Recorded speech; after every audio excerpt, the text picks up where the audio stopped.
দীর্ঘদিন চাপে থাকা দেশের অর্থনীতিতে কিছুটা স্বস্তির বার্তা দিচ্ছে রপ্তানি আয়ের প্রবৃদ্ধি। রপ্তানি উন্নয়ন ব্যুরোর তথ্য বলছে, গত নভেম্বরে রপ্তানি আয় হয়েছে $411.97 কোটি। সব মিলে চলতি অর্থবছরে প্রথম 5 মাসে রপ্তানিতে প্রবৃদ্ধি এসেছে 11.76%। ব্যবসায়ীরা বলছেন, জুলাই আগস্ট গণ অভ্যুত্থানের সময় জমে থাকা ক্রয়াদেশগুলো পণ্য রপ্তানির সুফল মিলছে এখন। আর বিদেশে নতুন রপ্তানির বাজার তৈরির মাধ্যমে এই প্রবৃদ্ধি ধরে রাখার তাগিদ অর্থনীতিবিদদের। আরাফাত ইসলামের রিপোর্ট। টানা শ্রমিক অসন্তোষের পরও গত নভেম্বর মাসে দেশের সার্বিক রপ্তানি আয় 15.63% বেড়ে $411 কোটি দাঁড়িয়েছে। গত বছরের নভেম্বরে যেখানে আয় হয়েছিল $356 কোটি। অন্যদিকে চলতি 2024-25 অর্থ বছরের জুলাই থেকে নভেম্বর এই 5 মাসে রপ্তানি আয় বেড়েছে 11.76%। এ সময়ে আয় হয়েছে $1,990 কোটি পণ্য ও সেবা। গত বছরের একই সময়ের তুলনায় যা বেড়েছে 12.25%। পরিবর্তিত পরিস্থিতিতে এই রপ্তানি আয় সন্তোষজনক বলে জানিয়ে রপ্তানিকারকরা বলছেন, ভবিষ্যতে শ্রমিক অসন্তোষ ও শিল্পাঞ্চলে বিশৃঙ্খলার বিষয়ে চিন্তিত তারা। সবকিছু মিলিয়ে যে আমাদের রপ্তানিটা ব্যাহত হয়েছে, সেটার জমে থাকা রপ্তানিগুলির একটা প্রেসার গত মাসে গেছে, বাইরের ডিমান্ডটা বা তাড়াতাড়ি মাল পাঠানো, এই বিষয়গুলি। তো ফলে দেখা গেছে যে এই মাসে ওই মাসের রপ্তানিটা মোটামুটি ভালো হয়েছে। এই মাসেও হয়তো এরকম কিছু রপ্তানি যাবে, কিন্তু সামনের দিনগুলির জন্য আমরা যেটা এখনও শঙ্কিত, যে আমরা যে অর্ডারগুলি হাতছাড়া হয়েছে, আমাদের আশা ছিল যে অন্তত আরও মিনিমাম 20 থেকে 25% আরও বেশি রপ্তানি আদেশ আমাদের হাতে আসবে, যেটা আসেনি এই সমস্যাগুলির কারণে। এদিকে অর্থনীতিবিদরা বলছেন, বিশ্বের অনেক দেশে মূল্যস্ফীতি কমে যাওয়ায় রপ্তানি পণ্যগুলোর চাহিদা বাড়ছে, যার ইতিবাচক প্রভাব পড়ছে রপ্তানি আয়ে। যে কারণে চাহিদা সংকুচন হয়েছিল কেন আমাদের এক্সপোর্টের, রপ্তানির কারণ হচ্ছে বিদেশে ইনফ্লেশন যখন বেশি ছিল তখন আমাদের যে পণ্য রপ্তানি হয় তার চাহিদার সংকুচন হয়েছিল। এখন সেটা প্রসারণ শুরু হয়েছে, অর্থাৎ পৃথিবীতে আমরা যে সমস্ত দেশে রপ্তানি করি, প্রথমত হচ্ছে ইউরোপিয়ান কান্ট্রি, ইউএসএ, এইসব রাষ্ট্রে এখন মূল্যস্ফীতি সহনশীল, যে কারণে কিন্তু তাদের ইম্পোর্ট অর্ডার বেড়ে যাচ্ছে, আমাদের এক্সপোর্ট বৃদ্ধি পাচ্ছে। আরাফাত ইসলাম, এনটিভি নিউজ, ঢাকা। বাংলাদেশের দূতাবাসে হামলা মানে সার্বভৌমত্বের উপর হামলা, এমন মন্তব্য করেছেন দেশের অবসরপ্রাপ্ত সেনা কর্মকর্তারা।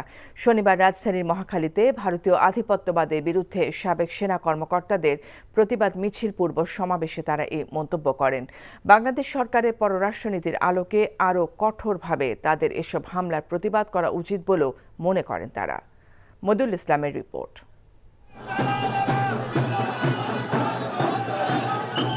ভারতের ত্রিপুরা রাজ্যের আগরতলায় বাংলাদেশের সহকারী হাইকমিশনে হামলা, পতাকা অবমাননা, ভারতের গণমাধ্যমে বাংলাদেশ বিরোধী মিথ্যা সংবাদ প্রচার সহ নানা ষড়যন্ত্রের প্রতিবাদে এবার রাজপথে নামল দেশের অবসরপ্রাপ্ত সেনা কর্মকর্তারা। এই প্রতিবাদ কর্মসূচিতে তারা জানান, দেশের বিরুদ্ধে যে কোনো ষড়যন্ত্র প্রতিহত করতে প্রস্তুত তারা। সশস্ত্র বাহিনীর লক্ষ লক্ষ প্রশিক্ষিত সৈনিক, হাজার হাজার প্রশিক্ষিত অফিসার, আমরা সব সময় এদেশের জনগণের পাশে ছিলাম, আমরা থাকব। দেশের জন্য আমরা আমাদের জীবন বিলিয়ে দিতে প্রস্তুত। বাংলাদেশের বিরুদ্ধে আভ্যন্তরীণ, আন্তর্জাতিক যে কোনো ধরনের ষড়যন্ত্র হবে, আমরা আপনাদের সকলকে সাথে নিয়ে সেই ষড়যন্ত্রকে রুখে দিতে চাই। অবসরপ্রাপ্ত সেনা কর্মকর্তারা বলেন, দেশের চলমান সংকটে সবাইকে ঐক্যবদ্ধ হয়ে স্বাধীনতা ও সার্বভৌমত্ব রক্ষা করতে হবে। আর ভারত প্রশ্নে নতজানু পররাষ্ট্রনীতির বদলে সমতার ভিত্তিতে পররাষ্ট্রনীতি নির্ধারণ করতে হবে বলেও জানান তারা। দেশের স্বাধীনতার সার্বভৌমত্বকে তারা নিশ্চিহ্ন করে দিয়ে তাদের অখণ্ড ভারতের অংশ হিসেবে আমাদের দেশকে তারা আনতে চায়। পুরো জাতি ঐক্যবদ্ধ এই দেশকে রক্ষা করার জন্য আমরা প্রতিজ্ঞাবদ্ধ। জলে স্থলে অন্তরিক্ষে আমরা আমাদের নিজেদের জীবনকে বিলীন করে দিয়ে আমরা এগিয়ে যাব। আপনারা বাংলাদেশ সেনাবাহিনী যেটা দেখেছেন 72 সালের, সেই সেনাবাহিনী এখন আর নাই। আমরা এখন যুদ্ধোপযোগী এবং যে কোনো শত্রু মোকাবেলায় প্রস্তুত। শুধু আমরা সশস্ত্র বাহিনী নই, 17 কোটি জনতা আছে আমাদের সাথে, আপনাদেরকে সীমান্তেই রুখে দিবে। বাংলাদেশের বিভিন্ন খাতে ভারতের নাগরিক যারা অবৈধভাবে কর্মরত আছেন তাদেরকে চিহ্নিত করারও দাবি জানান বক্তারা। মইদুল ইসলাম, এনটিভি নিউজ, ঢাকা। ভারত সীমান্তে ড্রোন মোতায়েনের খবর পুরোপুরি মিথ্যা ও বানোয়াট বলে জানিয়েছে প্রধান উপদেষ্টার প্রেস উইং। ভারতীয় সংবাদ মাধ্যম ইন্ডিয়া টুডে প্রকাশিত একটি প্রতিবেদনে দাবি করা হয়, বাংলাদেশ ভারত সীমান্তে বায়োরেক্টর TB2 ড্রোন মোতায়েন করেছে। বাংলাদেশের প্রতিরক্ষা মন্ত্রণালয়ের একজন মুখপাত্রকে উদ্ধৃত করে শনিবার প্রেস উইং ফেসবুকে তার chief adviser press wing facts পৃষ্ঠায় লিখেছে, বাংলাদেশ দেশের কোনো অংশে তার রুটিন কার্যক্রম ব্যতীত কোনো ড্রোন মোতায়েন করেনি। প্রেস উইং জানিয়েছে এই খবরটি বাংলাদেশের বিরুদ্ধে একটি সাজানো অভিযানের অংশ। ইন্ডিয়া টুডে গতকাল একটি প্রতিবেদন প্রকাশ করেছে যেখানে ওই দাবি করা হয়। বিএনপি ভারপ্রাপ্ত চেয়ারম্যান তারেক রহমান বলেছেন, পতিত স্বৈরাচার শেখ হাসিনার আমলে দেশে জবাবদিহিতা ছিল না বলেই অর্থ পাচার, লুটপাট ও দুর্নীতি হয়েছে। তাই আগামী দিনে দেশের সর্বক্ষেত্রে জবাবদিহিতা নিশ্চিত করা হবে। নেতাকর্মীদের উদ্দেশ্যে তিনি বলেন, লক্ষ্য অর্জন করতে হলে জনগণের আস্থা ধরে রাখতে হবে। শনিবার ফরিদপুরে বিভাগীয় প্রশিক্ষণ কর্মশালায় ভার্চুয়ালি অংশ নিয়ে তারেক রহমান এসব কথা বলেন। ফরিদপুর প্রতিনিধি সঞ্জীব দাসকে সাথে নিয়ে আরও জানাচ্ছেন হাসান জাবেদ। ফরিদপুর সদর উপজেলা পরিষদ মিলনায়তনে রাষ্ট্র কাঠামো মেরামতের 31 দফা ও জনসম্পৃক্তি বিষয়ক কর্মশালায় ভার্চুয়ালি অংশ নেন বিএনপির ভারপ্রাপ্ত চেয়ারম্যান তারেক রহমান। কর্মশালায় নেতাকর্মীদের নানা প্রশ্নের জবাব দেন তিনি। পরে সেখানে দেয়া বক্তব্যে তারেক রহমান বলেন, বিএনপির ঘোষিত 31 দফা প্রস্তাবনায় রাষ্ট্র সংস্কারের সব বিষয়ই আছে, তারপরও নতুন কিছু সংযোজনের প্রয়োজন হলে তা গ্রহণ করা হবে। গত 2-3 মাসে দেখছি বিভিন্ন ব্যক্তি, সকলের প্রতি শ্রদ্ধা রেখেই বলছি, বিভিন্ন ব্যক্তি বর্গ বিভিন্ন সংস্কারের কথা বলছেন। খেয়াল করে দেখবেন তাদের যে সকল সংস্কারের প্রস্তাব এসেছে কম বেশি আমাদের 31 দফার ভিতরে কিন্তু সবগুলোই আছে। আমরা কিন্তু এমন একটা সময় এই 31 দফা উপস্থাপন করেছি যখন আমরা জানতাম স্বৈরাচারের পতন হবে, হয়তো সঠিক সময়টা আমরা জানতাম না। কোনো ব্যক্তি, কোনো সংগঠন যদি মনে করেন এখানে একটি নতুন কিছু অ্যাড করা প্রয়োজন, সংযোজন করা প্রয়োজন, আমরা বিবেচনা করে যদি দেখি যে সেটি ভালো একটি প্রস্তাবনা, অবশ্যই আমরা সেটি গ্রহণ করব। বিএনপির ভারপ্রাপ্ত চেয়ারম্যান বলেন, শেখ হাসিনার সময় দেশে জবাবদিহিতা ছিল না বলেই নানা অপকর্ম হয়েছে, তাই সকল পর্যায়ে জবাবদিহিতা নিশ্চিত করতে হবে। পলায়নকৃত যে স্বৈরাচার, তাদের আমলে আমরা দুর্নীতির কথাই বলি, তাদের আমলে আমরা অরাজকতার কথাই বলি, আইন শৃঙ্খলার ক্ষেত্রে অবনতির কথা যেটিই আমরা উল্লেখ করি না কেন, যেটিই আমরা তুলে আনি না কেন, কোনো ক্ষেত্রেই কোনো জবাবদিহিতা ছিল না। দেশে যদি সত্যিকারভাবে জবাবদিহিতা থাকতো তাহলে কি দেশের মানুষের এই 2000 কোটি টাকা পাচার করা সম্ভব ছিল? অবশ্যই সেটা সম্ভব ছিল না। নেতাকর্মীদের উদ্দেশ্যে তারেক রহমান বলেন, লক্ষ্য অর্জন করতে হলে কোনো ভুল করা যাবে না, জনগণের আস্থা ধরে রাখতে হবে এবং তাদের প্রত্যাশা অনুযায়ী কাজ করতে হবে।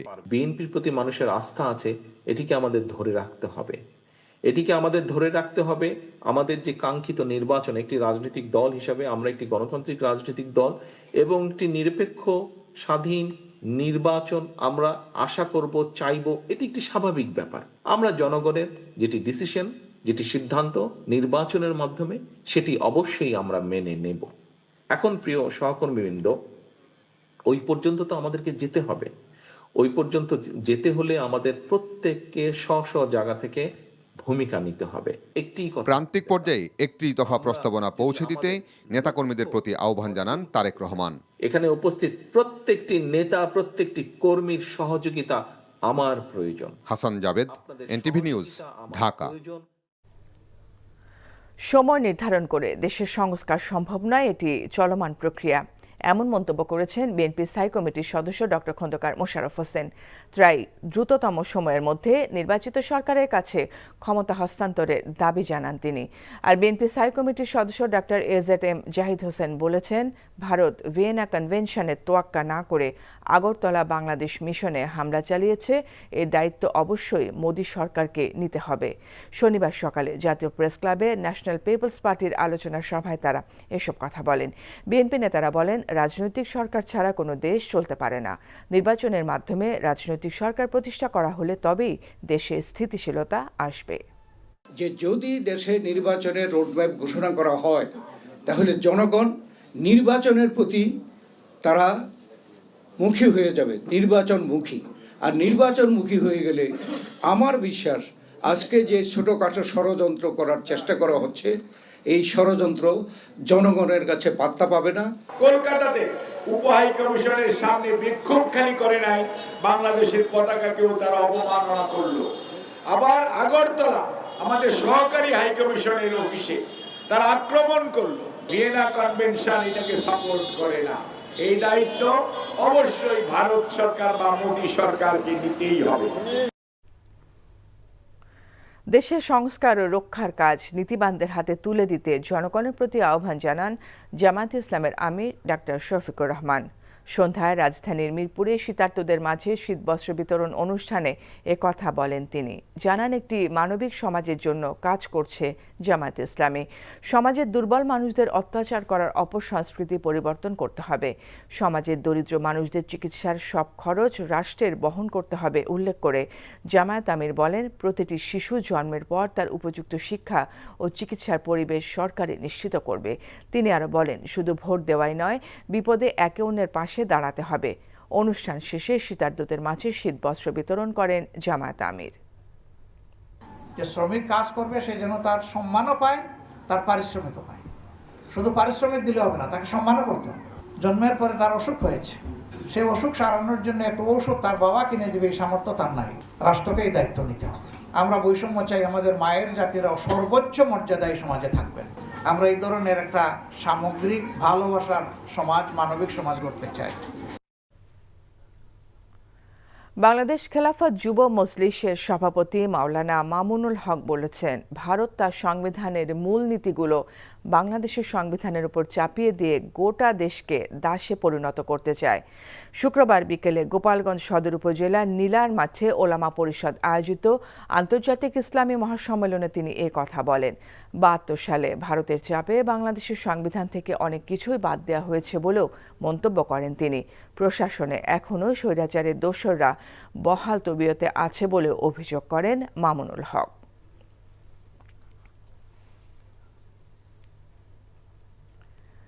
ফ্যাসিস্ট শেখ হাসিনার সরকার শাসনামলে সাংবাদিকদের বাক স্বাধীনতা নষ্ট করা হয়েছিল উল্লেখ করে বিএনপি মহাসচিব মির্জা ফখরুল ইসলাম আলমগীর বলেন, সাংবাদিকরা সঠিক কথা বলতে গেলেই মিথ্যা মামলা দিয়ে গ্রেফতার, গুম ও খুন করা হতো। ভোরে যুক্তরাজ্যে লন্ডনে প্রিন্ট ও ইলেকট্রনিক মিডিয়ার সাথে মির্জা ফখরুল ইসলাম আলমগীরের এক মত বিনিময় সভায় তিনি এসব কথা বলেন।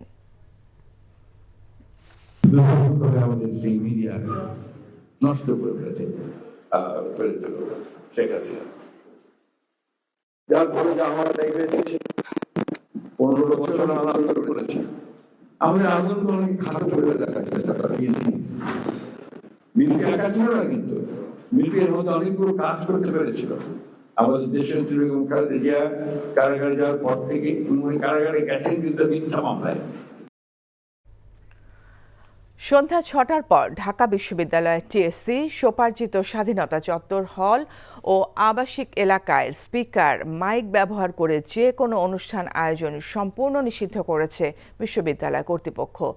শনিবার রাতে বিশ্ববিদ্যালয় প্রক্টরের দপ্তর থেকে এক জরুরি বিজ্ঞপ্তিতে এই ঘোষণা দেওয়া হয়। এর আগে ঢাকা বিশ্ববিদ্যালয়ের টিএসসি এলাকায় উচ্চ শব্দে গান বাজানোর অভিযোগ করে এর প্রতিবাদে রাত ৯:৩০ পর উপাচার্য বাংলোর সামনে অবস্থান নিয়ে সাউন্ড বক্সে গান বাজিয়েছেন শামসুন্নাহার ও রোকেয়া হলের শিক্ষার্থীরা। তাদের দাবি, উচ্চ শব্দের কারণে তাদের পড়াশোনায় ব্যাঘাত ঘটে। পরীক্ষা চলাকালে শব্দের কারণে পড়াশোনাতেও মনোযোগ দিতে ব্যর্থ হন তারা। টিএসসি এলাকায় সন্ধ্যা পর প্রায়ই সাংস্কৃতিক অনুষ্ঠানের নামে উচ্চ শব্দে গান বাজানো হয় বলেও অভিযোগ করেন তারা। আগামী বছর নির্বাচিত সরকার দেখব বলে মন্তব্য করেছেন অন্তর্বর্তী সরকারের পরিকল্পনা ও শিক্ষা উপদেষ্টা ওয়াহিদুদ্দিন মাহমুদ। এটি তার একান্তই ব্যক্তিগত মত বলেও জানান তিনি। শনিবার রাজধানীর একটি হোটেলে বাংলাদেশ উন্নয়ন গবেষণা প্রতিষ্ঠান BIDS আয়োজিত 3 দিনব্যাপী বার্ষিক উন্নয়ন সম্মেলনে এসব মন্তব্য করেন তিনি।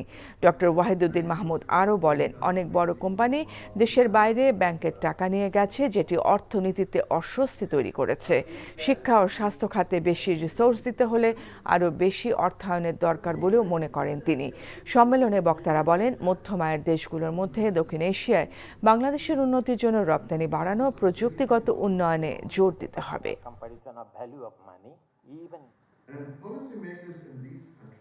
আমাদের এই গভর্নমেন্ট খুব স্বল্পকালীন, এটা তো আমি ব্যক্তিগতভাবে মনে করি আগামী বছরই আমরা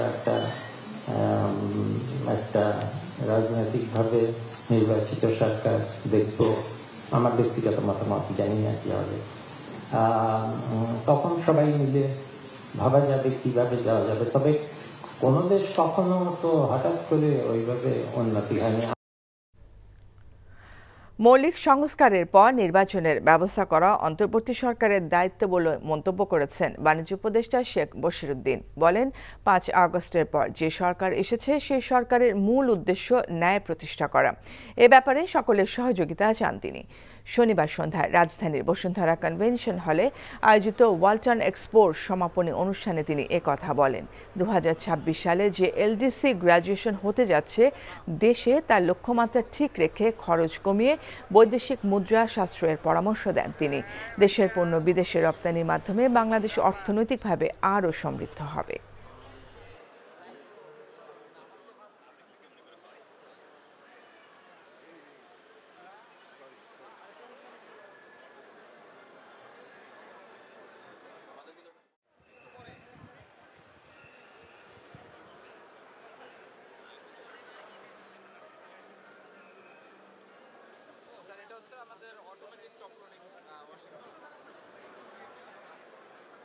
আমাদের এই যে স্বল্পকালীন সরকারের মৌলিক কাজ হচ্ছে যে বিভিন্ন ধরনের যে রিফর্ম করা এবং আর একটা যত দ্রুত সম্ভব একটা ইলেকশন হোল্ড করা। আমাদের মূল উদ্দেশ্য হচ্ছে যে আমরা একটা ন্যায় প্রতিষ্ঠা করতে চাই এবং আমি আশা করি যে আমরা আপনাদের সেই সমর্থন পাবো। ঢাকায় নিযুক্ত ভারতীয় হাইকমিশনার প্রণয় ভার্মা বলেছেন, বিভিন্ন সময় চ্যালেঞ্জ মোকাবেলা করে বাংলাদেশ ভারতের সম্পর্ক এগিয়ে যাচ্ছে। জানান, দুই দেশের মানুষের মধ্যে নির্ভরশীলতা বহুমাত্রিক, তাই ভারত বাংলাদেশ কারো পক্ষে একা সামনের দিকে এগিয়ে যাওয়া সম্ভব নয়। শনিবার ভারত বাংলাদেশ মৈত্রী দিবস উপলক্ষে আয়োজিত অনুষ্ঠানে তিনি এসব কথা বলেন। নজরানা চৌধুরীর রিপোর্ট। 1971 সালে মুক্তিযুদ্ধ চলাকালে 6 ডিসেম্বর ভারত বাংলাদেশকে স্বাধীন দেশ হিসেবে স্বীকৃতি দিয়েছিল। এই দিনটিকে ভারত বাংলাদেশ মৈত্রী দিবস হিসেবে পালন করা হয়। বাংলাদেশ ভারত ইতিহাস ঐতিহ্য পরিষদ দিবসটি উপলক্ষে রাজধানীর সামরিক জাদুঘরে এক আলোচনা অনুষ্ঠানের আয়োজন করে, যেখানে যোগ দেন ঢাকায় নিযুক্ত ভারতীয় হাইকমিশনার প্রণয় ভার্মা।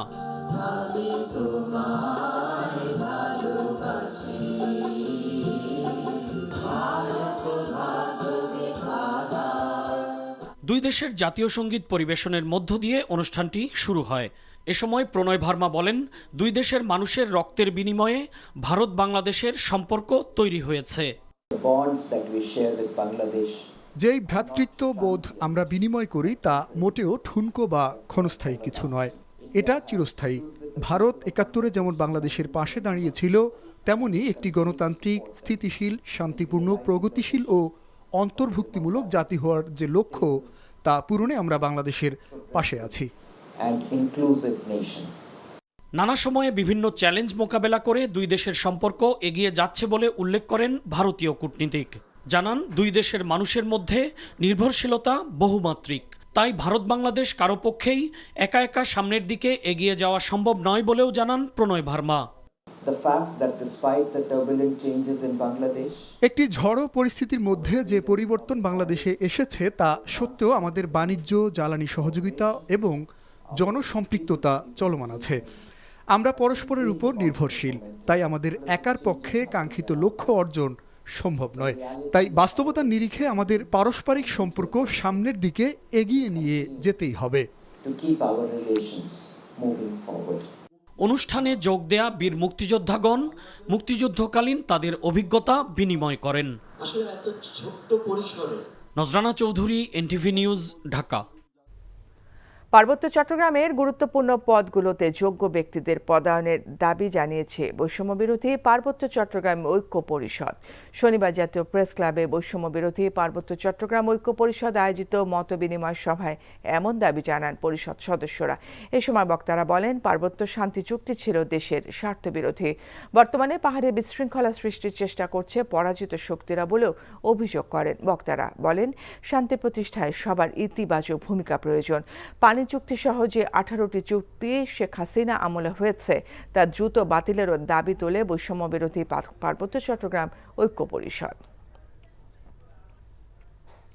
এখন থেকে উন্মুক্ত প্রতিযোগিতা ছাড়া বিদ্যুৎ ও জ্বালানি খাতে কোনো দরপত্র আহ্বান করা হবে না বলে জানিয়েছেন বিদ্যুৎ ও জ্বালানি উপদেষ্টা ফাজুল কবির খান। প্রাকৃতিক গ্যাসের সন্ধানে এবছর 50টি এবং আগামী 2 বছরে আরও 100টি কূপ খনন করা হবে বলেও জানান তিনি। শনিবার সকালে রাজধানীর মতিঝিলে Dhaka chamber of commerce and industries DCCI আয়োজিত এক সেমিনারে একথা বলেন তিনি। উপদেষ্টা বলেন, অব্যবহৃত সরকারি যেসব জমি আছে সেগুলোকে কাজে লাগিয়ে বিদ্যুতের জন্য প্রকল্প তৈরি করা হবে। এ সময় ব্যবসায়ীরা বলেন, বিদ্যুৎ ও জ্বালানি আমদানির ক্ষেত্রে ট্যাক্স না কমালে দাম কমবে না, বিশেষ করে উৎপাদক যেন ব্যাহত না হয় সেজন্য বিদ্যুৎ ও গ্যাস সরবরাহের ক্ষেত্রে শিল্প কারখানাকে প্রাধান্য দেওয়ার কথাও বলেন তারা। এছাড়া আমদানি নির্ভর জ্বালানির ব্যবহার কমিয়ে নবায়নযোগ্য জ্বালানির ব্যবহার বাড়ানোর তাগিদ দেন বক্তারা। এখন থেকে উন্মুক্ত প্রতিযোগিতা ছাড়া বিদ্যুৎ জ্বালানি খাতে আর কোনো প্রকিউরমেন্ট হবে না। রিনিউয়েবল এনার্জির ব্যাপারে একটা কথা সবসময় বলা হয় যে এটা জমির অভাব। সৌর বিদ্যুৎ প্রকল্পগুলো বাজারে আনবো, যেগুলো উন্মুক্ত প্রতিযোগিতায় দেওয়া হবে, সেগুলোতে কিন্তু মানে জমিও দিয়ে দেওয়া হবে। গ্যাস এক্সপ্লোরেশনের জন্য আমরা একটা পরিকল্পনা নিয়েছি যে এই বছর 50টা এবং আগামী 2 বছরে আরো 100টা কূপ খনন করার জন্য।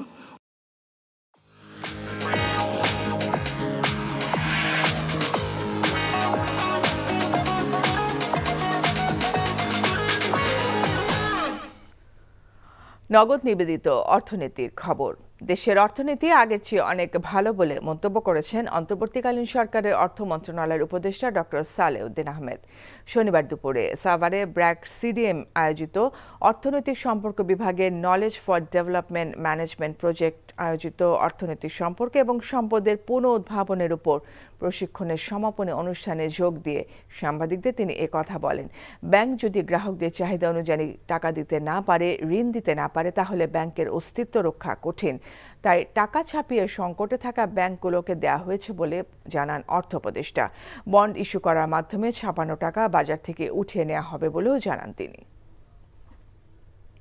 ফ্যাসিস্ট শেখ হাসিনার সরকার শাসন আমলে সাংবাদিকদের বাক স্বাধীনতা হরণ করা হয়েছিল উল্লেখ করে বিএনপির মহাসচিব মির্জা ফখরুল ইসলাম আলমগীর বলেন, সাংবাদিকরা সঠিক কথা বলতে গেলেই মিথ্যা মামলা দিয়ে গ্রেফতার, গুম ও খুন করা হতো।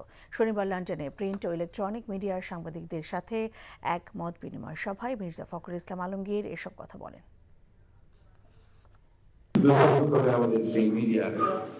নষ্ট করে ফেলেছে শেখ হাসিনা, যার ফলে যা হওয়ার তাই হয়েছে। 15 বছর আন্দোলন করেছে, আমরা আন্দোলন করে খাটো করে দেখার চেষ্টা করেছি।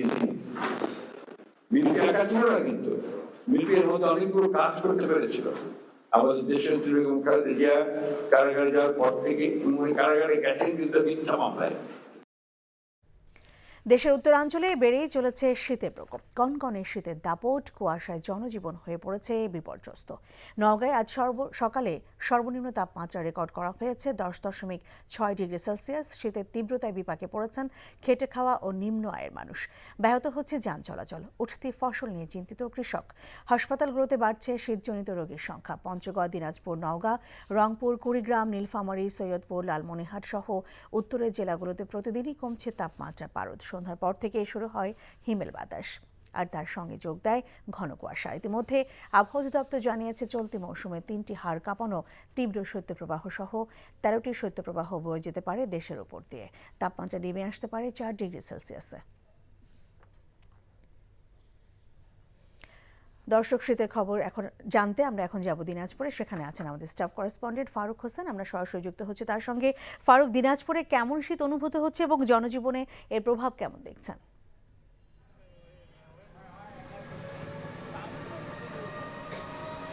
লিনা, আপনি যেমনটি বলেছেন যে এখানে দিনাজপুরে কনকনে শীত, হিমেল হাওয়া এবং ঘন কুয়াশার কারণে জনজীবন অনেকটাই বিপর্যস্ত হয়ে পড়েছে। আর একটি কথা বলে রাখতে চাই যে এখানে প্রচণ্ড শীতের কারণে আপনার যে সমস্ত নিম্ন আয়ের মানুষ রয়েছেন তারা কিন্তু অনেকটাই বিপাকে পড়েছেন। বিশেষ করে খেটে খাওয়া মানুষ, তারা কিন্তু সকালে গরম কাপড়ের অভাবে তারা কিন্তু কাজে যেতে পারছেন না। আবার যখন কাজে যাচ্ছেন তখন কিন্তু তারা কাজ পাচ্ছেন না, অনেকটাই কিন্তু কাজ না পেয়ে ফিরে আসতে হচ্ছে। আর আপনার এই যে সন্ধ্যা থেকে আপনার সকাল পর্যন্ত কিন্তু গুড়ি গুড়ি বৃষ্টির মতো কুয়াশা পড়ছে। আপনি নিশ্চয়ই দেখতে পাচ্ছেন যে আমার পিছনে এখনো কিন্তু কুয়াশা আবৃত রয়েছে। সবকিছু মিলে কিন্তু দিনাজপুরে আপনি জেনে থাকবেন যে হিমালয়ের খুব কাছে অবস্থান হওয়ার কারণে কিন্তু এখানে শীতের তীব্রতা অনেক বেশি থাকে। আর বিশেষ করে যে সমস্ত নদী চরাঞ্চলের সংলগ্ন এলাকার মানুষ রয়েছেন তারা কিন্তু গরম কাপড়ের অভাবে অনেক কষ্টের মধ্যে দিন যাপন করে। আরেকটি জিনিস বলে রাখি যে প্রচণ্ড শীতের কারণে কিন্তু শিশু এবং বয়স্ক মানুষ নানা রকম শীতজনিত রোগে আক্রান্ত হচ্ছেন। আমাকে আবহাওয়া অফিস জানিয়েছে যে এ মাসে আরও 2টি শৈত্যপ্রবাহের সম্ভাবনা রয়েছে। সবকিছু মিলিয়ে শীতের প্রভাব দিনাজপুরে অনেক বেশি। তা আমার কাছে এই ছিল শীতের সর্বশেষ সংবাদ। লিনা, দিনাজপুর থেকে জানছিলাম সেখানকার শীতের খবর। দর্শক, শীতের আরও খবর জানাতে নওগাঁ থেকে সরাসরি যুক্ত হচ্ছেন আমাদের স্টাফ করেসপন্ডেন্ট আসাদুর রহমান জয়। আমরা সরাসরি যুক্ত হচ্ছি তার সঙ্গে। জয়, গতকাল তো চলতি মৌসুমে প্রথম শৈত্যপ্রবাহ ছিল নওগাঁয়, তো সেখানকার আজকে তাপমাত্রা কেমন অনুভূত হচ্ছে এবং শ্রমজীবী এবং দরিদ্র মানুষের ভোগান্তি নিয়ে কি তথ্য আছে আপনার কাছে, আমাদেরকে জানাবেন।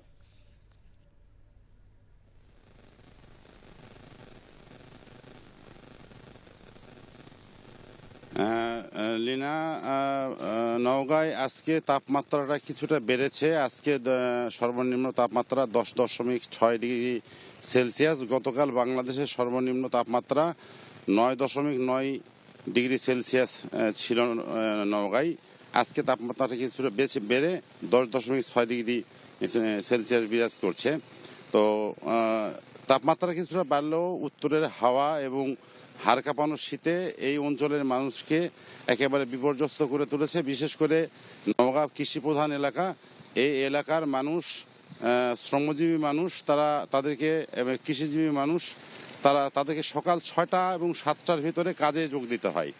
তো গরম কাপড়ের অভাবে তারা খুবই কষ্টের ভিতরে আছে এবং গরম কাপড় সরকারি পর্যায়ে থেকে এখনো কোনো বরাদ্দ দেওয়া হয়নি। আমার কথা হয়েছে সকালে নওগাঁর জেলা প্রশাসক মোহাম্মদ আবদুল্লাহ আওয়ালের সঙ্গে। তিনি বলেছেন ত্রাণ মন্ত্রণালয়কে তিনি অনুরোধ জানিয়েছেন গরম কাপড় নওগাঁতে অতি তাড়াতাড়ি বরাদ্দ দেওয়ার জন্য, কিন্তু এখনো পর্যন্ত নওগাঁয় কোনো গরম কাপড়ের সরকারিভাবে বরাদ্দ আসেনি। তবে একটি বেসরকারি সংস্থা 400 পিস কম্বল সরকারি ত্রাণ তহবিলে জমা দিয়েছেন বিতরণের জন্য। আর একটা কথা বলে রাখি যে এই শীতজনিত এবং ঠান্ডাজনিত কারণে নওগাঁ জেনারেল হাসপাতালে শিশু এবং বয়স্ক সব মিলিয়ে প্রায় শতাধিক রোগী আজ সকাল পর্যন্ত ভর্তি হয়ে আছে। তো লিনা, সব নওগাঁ থেকে আমার কাছে এই ছিল সর্বশেষ। নওগাঁ থেকে জানছিলাম সেখানকার শীতের সর্বশেষ খবর। সিরিয়ার শাসক বাশার আল আসাদের জীবন এক নাটকীয় উত্থান ও পতনের কাহিনী। ক্ষমতার উত্তরাধিকার হিসেবে রাজনীতিতে প্রবেশ করা এই ব্যক্তি একসময় সংস্কারের প্রতীক হিসেবে দেখা দিয়েছিলেন। নানা ঘটনার পরিক্রমায় হয়ে ওঠেন অপছন্দের ব্যক্তি। অবশেষে বিদ্রোহীদের চাপে এবং আন্তর্জাতিক মিত্রদের দুর্বলতায় তাকে দেশ ছেড়ে পালাতে হয়েছে। সেই সাথে অবসান ঘটেছে আসাদ পরিবারের 5 দশকের ক্ষমতা। বিস্তারিত শাহাদাত শাওনের রিপোর্টে। সিরিয়ায় 2011 সাল থেকে চলছে রক্তক্ষয়ী গৃহযুদ্ধ। 13 বছর পরও লড়াই রক্তপাত থামেনি। এর মধ্যে ইতিহাসের ভয়াবহতম মানবিক সংকটের মুখোমুখি হয়েছে সিরিয়া। গাজা, লেবানন আর ইউক্রেন যুদ্ধ নিয়ে বিশ্ববাসী যখন সরব ভুগছেন উদ্বেগ উৎকণ্ঠায়, ঠিক তখন নতুন করে আলোচনায় সিরিয়া। একের পর এক শহর দখল করে নেয় বিদ্রোহীরা। অবশেষে বিদ্রোহীদের চাপে এবং আন্তর্জাতিক মিত্রদের দুর্বলতায় দেশ ছাড়তে বাধ্য হয় বাশার আল আসাদ। সিরিয়ার কথা বলতে গেলে অবধারিতভাবে আসবে আল আসাদ পরিবারের কথা, কেননা টানা 5 দশকের বেশি সময় ধরেই সিরিয়া শাসন করছে পরিবারটি। হাফেজ আল আসাদ 1970 সালে একটি অভ্যুত্থানের মাধ্যমে ক্ষমতায় দখল করেন। তিনি সিরিয়ার বাথ পার্টির একজন গুরুত্বপূর্ণ নেতা ছিলেন এবং সামরিক বাহিনীতে তার শক্তিশালী অবস্থানের কারণে ক্ষমতা পাকাপোক্ত করেন। তার শাসন ছিল কেন্দ্রীকরণ এবং কঠোর নিয়ন্ত্রণের প্রতীক। 1982 সালে হামা শহরে মুসলিম ব্রাদারহুডের বিদ্রোহী দমনে তার আদেশে যে গণহত্যা চালানো হয়, তাতে 10 থেকে 20,000 মানুষ নিহত হয়। এই ঘটনায় তার শাসনামলের এক কালো অধ্যায় হিসেবে ইতিহাসে লেখা হয়েছে। 2000 সালে হাফেজ আল আসাদের মৃত্যুর পর তার ছেলে বাশার আল আসাদ ক্ষমতায় আসেন। পেশায় একজন চক্ষু বিশেষজ্ঞ বাশারকে প্রথমে একজন সংস্কারপন্থী নেতা হিসেবে দেখা গেলেও ক্ষমতায় আসার পর তিনি তার পিতার মতোই কঠোর নীতি অনুসরণ করেন। 2011 সালে আরব বসন্তের ঢেউ সিরিয়ায় পৌঁছানোর পর বাশার আল আসাদের বিরুদ্ধে ব্যাপক বিক্ষোভ শুরু হয়। জনগণ তাদের গণতান্ত্রিক অধিকার এবং মুক্তির দাবিতে রাস্তায় নেমে আসে, যা আসাদের শাসনের জন্য একটি বড় চ্যালেঞ্জ হয়ে ওঠে। তবে আসাদ সংগ্রামের পরিবর্তে কঠোর দমননীতি গ্রহণ করেন। শান্তিপূর্ণ বিক্ষোভকারীদের উপর সামরিক অভিযান, বোমাবর্ষণ এবং রাসায়নিক অস্ত্র ব্যবহারের কারণে দেশটি ধীরে ধীরে গৃহযুদ্ধের মধ্যে ডুবে যায়। Shahadat Shaon, NTV international desk. Jubodal, Swechchhasebak Dal ও ছাত্রদলের যৌথ উদ্যোগে ভারতীয় হাইকমিশন অভিমুখে শুরু হয়েছে পদযাত্রা। কর্মসূচি পালন উপলক্ষে নয়াপল্টনে বিএনপির কেন্দ্রীয় কার্যালয়ের সামনে জড়ো হয় বিএনপির 3 সহযোগী সংগঠনের নেতাকর্মীরা। দর্শক, সেখানে আছেন আমাদের স্পেশাল করেসপন্ডেন্ট হাসান মাহমুদ। আমরা সরাসরি যুক্ত হচ্ছি তার সঙ্গে। হাসান, পদযাত্রা কর্মসূচি শুরু হয়েছে কিনা এবং সেখানে নেতাকর্মীরা কি বলছেন, আসলে কি তথ্য আছে আপনার কাছে?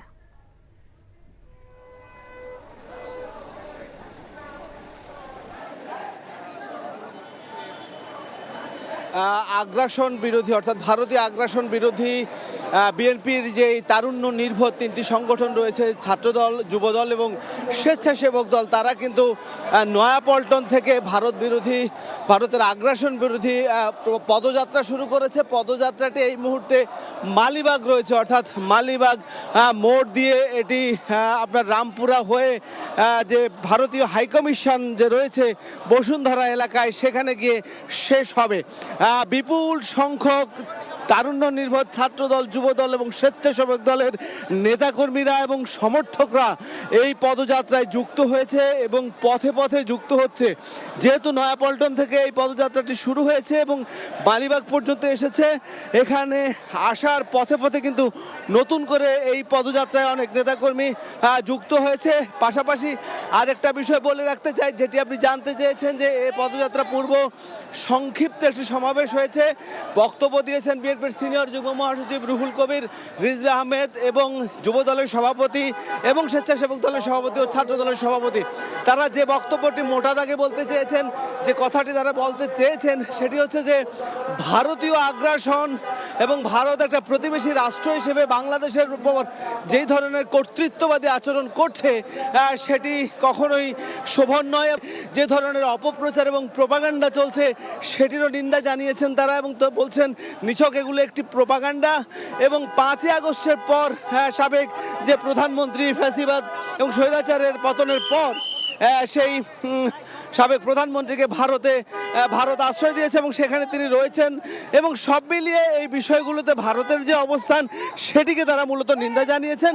এবং বিশেষ করে আগরতলায় বাংলাদেশ হাইকমিশনে যে হামলা এবং ঘটনা ঘটেছে, তার প্রতিবাদে এবং বাংলাদেশের জাতীয় পতাকা অবমাননার প্রতিবাদে ভারতীয় হাইকমিশন অভিমুখে বিএনপির স্বেচ্ছাসেবক দল, যুবদল এবং ছাত্র দলের এই পদযাত্রা চলছে। এবং এই পদযাত্রাটিতে তারাও স্লোগান দিচ্ছেন যে প্রতিবেশী রাষ্ট্রের মতো আচরণ করবে ভারত, এটাই বাংলাদেশ আশা করে। এবং বাংলাদেশের হাইকমিশনে যে হামলা সেটি একটি নিন্দনীয় ব্যাপার, এবং বিশেষ করে বাংলাদেশের জাতীয় পতাকায় যে অবমাননা সেটিরও তারা তীব্র বিরোধিতা করে তারা নিন্দা জানিয়েছেন এবং বলেছেন এই ধরনের আচরণে বাংলাদেশ শুধু বিএনপি নয়, বাংলাদেশের সব মানুষই আসলে ক্ষুব্ধ এবং এই ধরনের আচরণ থেকে বিশেষ করে বড় প্রতিবেশী হিসেবে ভারতকে সরে আসতে তারা আহ্বান জানিয়েছেন। এবং পদযাত্রাটি চলছে, আমরা দেখেছি পদযাত্রাটি কিন্তু যেই রাস্তাগুলো দিয়ে যাচ্ছে সেটি মোটামুটি বসুন্ধরার দিকে যাবে, বিশেষ করে রামপুরা হয়ে এবং যেই বাড্ডা যে সড়কটি রয়েছে সেই সড়ক ধরে যাবে। এই মুহূর্তে মালিবাগ রয়েছে, নয়াপল্টন ছেড়ে কাকরাইল ছেড়ে মালিবাগ মোড় ছেড়ে এটি সামনের দিকে এগিয়ে চলেছে। তো সব মিলিয়ে ভারতীয় হাইকমিশনে যাওয়া পর্যন্ত এই পদযাত্রাটি চলমান থাকবে। এখন পর্যন্ত কোথাও পুলিশি বাধা বা কোথাও কোনো পুলিশ এই পর্যন্ত আমরা যতদূর এসেছি বা কোনো বাধা এখন পর্যন্ত কিন্তু পদযাত্রায় দেয়নি। এখন সামনের যতদূর যাচ্ছে বিএনপির পদযাত্রাটি সেটি সামনের অবস্থা কি হবে সেটি পরবর্তীতে আপনাদেরকে জানিয়ে দিতে পারবো। এখন পর্যন্ত কোনো পুলিশি বাধার সম্মুখীন হয়নি পদযাত্রা। জানছিলাম ভারতীয় হাইকমিশন অভিমুখে বিএনপির 3 সংগঠনের পদযাত্রার খবর। বিগত 15 বছরে দেশের সততার পরিবর্তে সঠতা, ন্যায় বিচারের পরিবর্তে অন্যায়, আশ্রয়ের পরিবর্তে নিপীড়নকে নিয়মে পরিণত করা হয়েছিল বলে মন্তব্য করেছেন প্রধান বিচারপতি সৈয়দ রেফাত আহমেদ। এই অবস্থা থেকে উত্তরণে কাজ চলছে জানিয়ে তিনি বলেছেন, জনগণ কেন্দ্রিক বিচার ব্যবস্থা নিশ্চিত করা হবে। এসডিজি বাস্তবায়ন নিয়ে এক সেমিনারে এসব বলেন তিনি। এই মুহূর্তে আমরা এক ধ্বংসস্তূপের উপর দাঁড়িয়ে আছি। বিগত বছরগুলোতে বিচার প্রক্রিয়ায় আমাদের বিচারবোধ ও ন্যায় বিচারের মূল্যবোধকে বিনষ্ট ও বিকৃত করা হয়েছে। সততার বদলে সততা, অধিকারের বদলে বঞ্চনা, বিচারের বদলে নিপীড়ন, আশ্রয়ের বদলে নির্যাতনকে স্বাভাবিক ব্যাপারে পরিণত করা হয়েছে। অথচ এরকম সমাজ ও রাষ্ট্র আমরা চাইনি। এই ধ্বংসস্তূপে দাঁড়িয়ে আমাদেরকে নতুন করে যাত্রা শুরু করতে হবে। আমি উপরে যে মূল্যবোধের বিনাশ, বিকৃতি ও দূষণের কথা উল্লেখ করেছি সেগুলো আমাদের আবার পুনঃপ্রতিষ্ঠা করতে হবে। বিএনপির রাষ্ট্র মেরামতের 31 দফা ও জনসম্পৃক্তির বিভাগীয় কর্মশালা রংপুর ও বরিশালে শুরু হয়েছে। বিকেলে দলের ভারপ্রাপ্ত চেয়ারম্যান তারেক রহমান এই কর্মশালায় ভার্চুয়ালি যুক্ত হয়ে বক্তব্য রাখবেন। সকালে রংপুর একাডেমি মিলনায়তনে এই কর্মশালা অনুষ্ঠিত হচ্ছে। এতে সভাপতিত্ব করছেন বিএনপির সাংগঠনিক সম্পাদক রংপুর বিভাগের আসাদুল হাবিব দুলু। কর্মশালায় রংপুর বিভাগের 8 জেলার বিএনপি ও অঙ্গ সহযোগী সংগঠনের নেতাকর্মীরা অংশ নিয়েছেন। এদিকে বরিশালের শিল্পকলা একাডেমিতেও কর্মশালা চলছে। দলের বরিশাল বিভাগীয় সহ সাংগঠনিক সম্পাদক আকুন কুদ্দুসুর রহমানের সভাপতিত্বে পুরো আয়োজনের সমন্বয়কের দায়িত্বে রয়েছেন দলের কেন্দ্রীয় প্রশিক্ষণ বিষয়ক সম্পাদক ABM মোশাররফ। কর্মশালায় দলের কেন্দ্রীয় নেতাদের মধ্যে স্থায়ী কমিটির সদস্য বেগম সেলিমা রহমান, চেয়ারপারসনের উপদেষ্টা মুজিবুর রহমান সরওয়ার এবং কেন্দ্রীয় সহ সাংগঠনিক সম্পাদক মাহবুবুল হক নান্নু সহ অনেকেই। আমলা নির্ভরতা না কমালে দুর্নীতি দমন কমিশন সংস্কারের সফলতা আসবে না বলে জানালেন টিআইবি নির্বাহী পরিচালক ইফতেখারুজ্জামান। সকালে মানিক মিয়া এভিনিউয়ে সংসদ ভবনের সামনে আন্তর্জাতিক দুর্নীতি মুক্ত দিবস উপলক্ষে সচেতনতামূলক মানববন্ধনে তিনি এই কথা বলেন। জাতীয় নির্বাচনের পরেও দুদক সংস্কারের ধারাবাহিকতা ধরে রাখার পরামর্শ তার। সাঁড়াশি অভিযানের মাধ্যমে রাজনৈতিক অঙ্গনকে দুর্নীতি মুক্ত করতে হবে বলে জানিয়েছেন তিনি। আওয়ামী লীগ সরকার ক্ষমতাকে কুক্ষিগত করতে দুদককে ব্যবহার করেছে। কেউ যাতে ভবিষ্যতে এমনটি করতে না পারে সংস্থাটিকে রাজনৈতিক প্রভাব মুক্ত রাখার কথা জানান। বাংলাদেশ সশস্ত্র বাহিনী এবং বাংলাদেশ অলিম্পিক অ্যাসোসিয়েশনের পক্ষ থেকে সাফ জয়ী বাংলাদেশ জাতীয় নারী ফুটবল দলের খেলোয়াড়, কোচ এবং সংশ্লিষ্ট কর্মকর্তাদের সংবর্ধনা দেওয়া হয়েছে। শনিবার রাতে কক্সবাজারে উখিয়া উপজেলার ইনানী সমুদ্র পাড়ে অবস্থিত বে ওয়াচ রিসোর্টে জমকালো আয়োজনের মধ্য দিয়ে তাদের সংবর্ধনা দেওয়া হয়। অনুষ্ঠানে প্রধান অতিথি ছিলেন সেনাবাহিনী প্রধান জেনারেল ওয়াকারুজ্জামান। উপস্থিত ছিলেন নৌবাহিনী প্রধান অ্যাডমিরাল এম নাজমুল হাসান, বিমান বাহিনী প্রধান air chief marshal Hasan Mahmud Khan, Bangladesh football ফেডারেশনের সভাপতি তাবিত আওয়াল। পরে তাদের 1 কোটি টাকার চেক প্রদান করা হয়। একই সাথে বরগুনায় চাঞ্চল্য সৃষ্টি করেছে একটি চালতা গাছ। নদীর পাড় থেকে আকস্মিকভাবে বিচ্ছিন্ন হয়ে নদীর মাঝখানে ঠায় দাঁড়িয়ে থাকা এই চালতা গাছটিকে ঘিরে চলছে নানা জল্পনা কল্পনা। কেউ বলছেন জিনের কারসাজি, আবার কেউ বলছেন অলৌকিক ব্যাপার। তবে স্থানীয় সচেতন মহল বলছেন ভয়াবহ নদী ভাঙনের আশঙ্কার কথা। বরগুনা থেকে সোহেল হাফিজের পাঠানো রিপোর্ট। বরগুনা জেলা শহরের পাশ দিয়ে পশ্চিম দিকে বয়ে গেছে ঐতিহ্যবাহী খাগদন নদী, আর এ নদীর পাড় ধরেই চলে গেছে বরগুনা পিরোজপুর খুলনা রুটের আঞ্চলিক মহাসড়ক। এ সড়কের পাশে থাকা একটি চালতা গাছ ভাঙনের কবলে পড়ে আকস্মিকভাবে এভাবে নদী গর্ভে চলে যাওয়ায় আশেপাশের সাধারণ মানুষের মাঝে কৌতূহলের সৃষ্টি করেছে। গাছটি দেখতে দূর দূরান্ত থেকে ঘটনাস্থলে এসে ভিড় করছেন অনেক দর্শনার্থী। মাছ ধরতে নামছে, হেরো বলে এরকম পেট দিয়েছে, হে মা চিকুলি দৌড়ই গেছে। ওই একটা গুজো দেওয়া জাকির নাম এই বেরি, হেরো ওইরকম পেট দিয়েছে, হেরো আল্লাহ বাঁচাইছে। 6 দিন আগে যে খেওয়া বাই লিলি তারে মানে নৌকায় ডালিতে হাত দিয়েছে। এভাবে মানে প্রায় মানুষই বলে যে এই ঘটনাগুলো এই জায়গায় ঐতি আছে। সচেতন এলাকাবাসী বলছেন ভিন্ন কথা। চালতা গাছটি বড় কোনো ভাঙনের ইঙ্গিত দিচ্ছে বলে মনে করছেন তারা। আমার মনে হয় গাছের গোড়ায় মাটি নাই, আর ওই যে জাহাজটাই যে কাঁপতেছে ওই মাটিও আগলা হয়ে গেছে, গাছটা নামিয়ে গেছে। আমরা গত বছরে জিও ব্যাগ দিয়ে কাজ বাস্তবায়ন করেছি। তা আমরা গত বছর যে পর্যন্ত কাজ করেছিলাম তার ঠিক পাশ থেকেই আবার এবছরে ভাঙন দেখা দিয়েছে। তা আমরা অলরেডি সার্ভে করেছি, আমরা অতি শীঘ্রই এখানে প্রয়োজনীয় ব্যবস্থা গ্রহণ করব। বড় কোনো দুর্ঘটনা ঘটার আগেই সরকারের সংশ্লিষ্ট দপ্তর এ ভাঙন রোধে প্রয়োজনীয় পদক্ষেপ নেবে, এমনটাই দাবি স্থানীয়দের। সোহেল হাফিজ, এনটিভি নিউজ, বরগুনা। ঢাকায় ভারতীয় হাইকমিশন অভিমুখে বিএনপির 3 সহযোগী সংগঠনের পদযাত্রা রামপুরা ব্রিজের কাছে আটকে দিয়েছে পুলিশ। সকাল 11:30টায় নয়াপল্টনে বিএনপির কেন্দ্রীয় কার্যালয়ের সামনে থেকে শুরু হয় যুবদল, স্বেচ্ছাসেবক দল এবং ছাত্রদলের যৌথ উদ্যোগে এই পদযাত্রা। 1 ঘন্টার মধ্যে পৌঁছায় রামপুরায়। ব্রিজের উপর ব্যারিকেড দিয়ে পদযাত্রাটি আটকে দেয় পুলিশ। পরে 6 জন প্রতিনিধি গিয়ে বসুন্ধরায় ভারতীয় হাইকমিশনের স্মারকলিপি হস্তান্তর করেন। 3 সংগঠনের এই কর্মসূচিতে যোগ দেয় অসংখ্য নেতাকর্মী। পদযাত্রা থেকে ভারতীয় আগ্রাসনের বিরুদ্ধে নানা ধরনের স্লোগান দেন তারা। এছাড়া ভারত বিরোধী প্ল্যাকার্ডও দেখা যায় তাদের হাতে। পদযাত্রায় যোগ দিয়ে বিএনপির সিনিয়র যুগ্ম মহাসচিব রিজভী আহমেদ বলেন, ভারতের শাসক গোষ্ঠী বিদ্বেষপরায়ণ, বাংলাদেশ বিরোধী।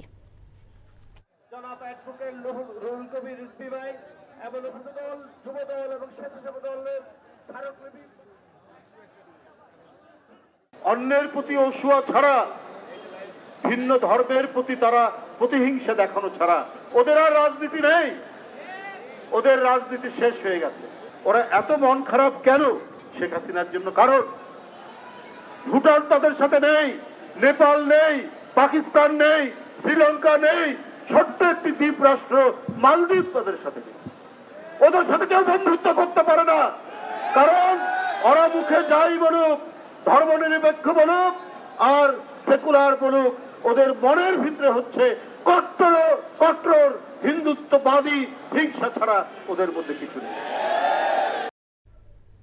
ফ্যাসিস্ট শেখ হাসিনা সরকার শাসনামলে সাংবাদিকদের বাক স্বাধীনতা হরণ করা হয়েছিল উল্লেখ করে বিএনপি মহাসচিব মির্জা ফখরুল ইসলাম আলমগীর বলেন, সাংবাদিকরা সঠিক কথা বলতে গেলেই মিথ্যা মামলা দিয়ে গ্রেফতার, গুম এবং খুন করা হতো। শনিবার লন্ডনে প্রিন্ট ও ইলেকট্রনিক মিডিয়ার সংবাদকর্মীদের সাথে এক মতবিনিময় সভায় মির্জা ফখরুল ইসলাম আলমগীর এসব কথা বলেন।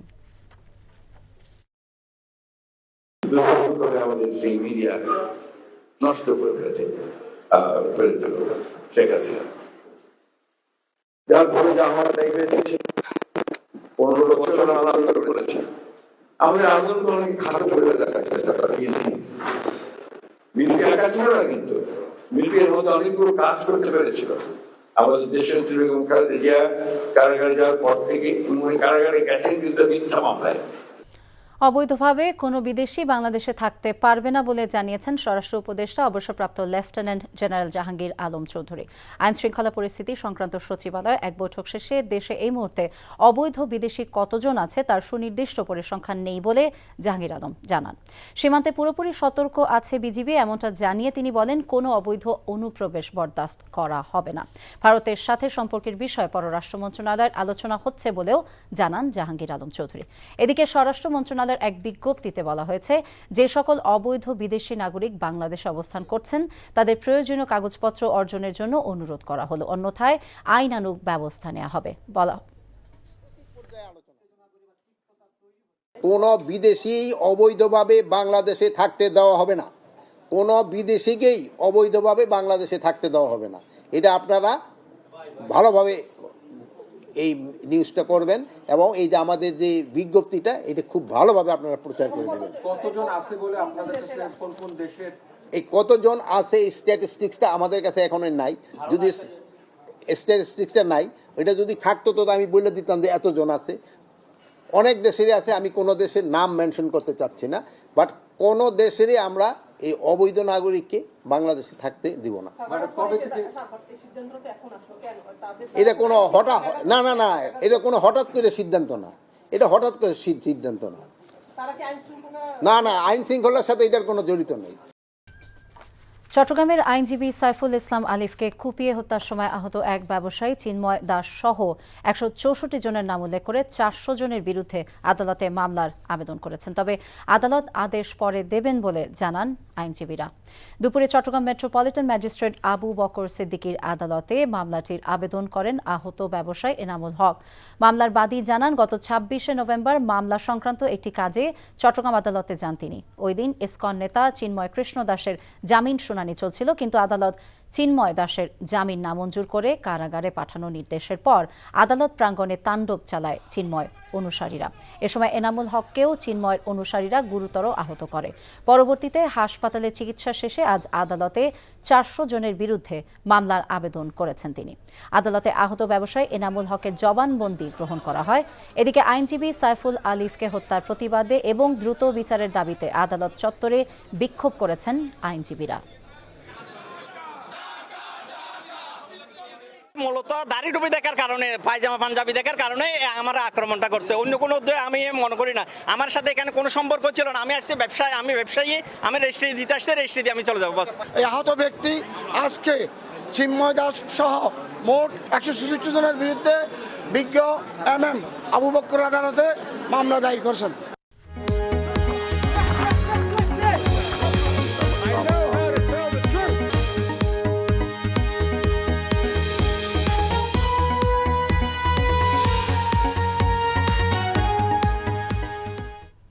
ইসলামী ব্যাংক আন্তর্জাতিক সংবাদ। পাকিস্তানের উত্তর পশ্চিমাঞ্চল এলাকায় সেনা এবং সন্ত্রাসীদের মধ্যে সংঘর্ষে দেশটির সেনাবাহিনীর 6 সদস্য এবং 22 সন্ত্রাসী নিহত হয়েছে।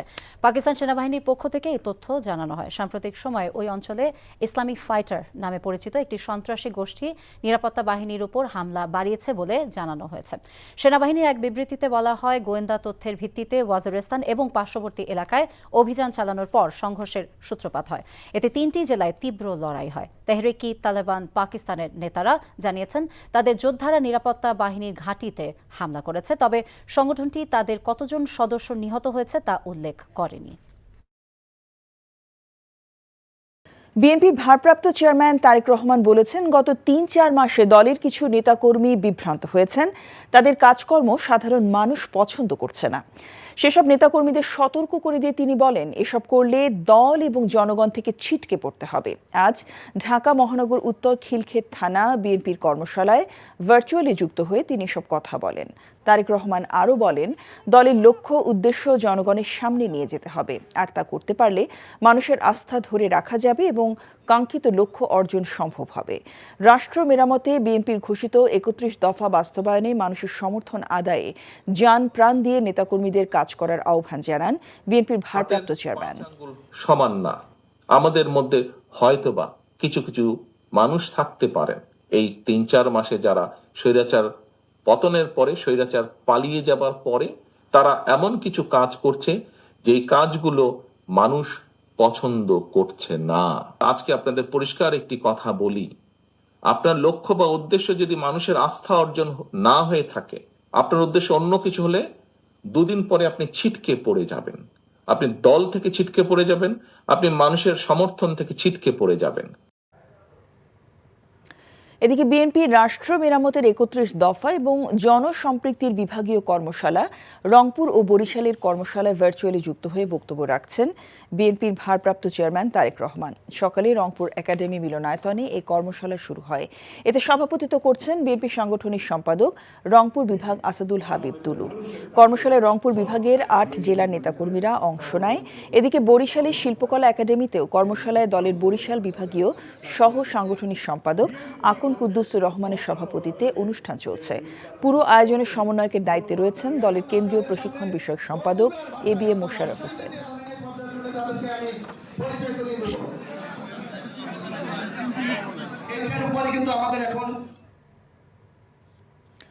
আগরতলায় বাংলাদেশি দূতাবাসে হামলা, জাতীয় পতাকা অবমাননা সহ আগ্রাসনের প্রতিবাদে ঢাকায় ভারতীয় হাইকমিশন অভিমুখে পদযাত্রা করেছেন বিএনপির ৩ সহযোগী সংগঠন।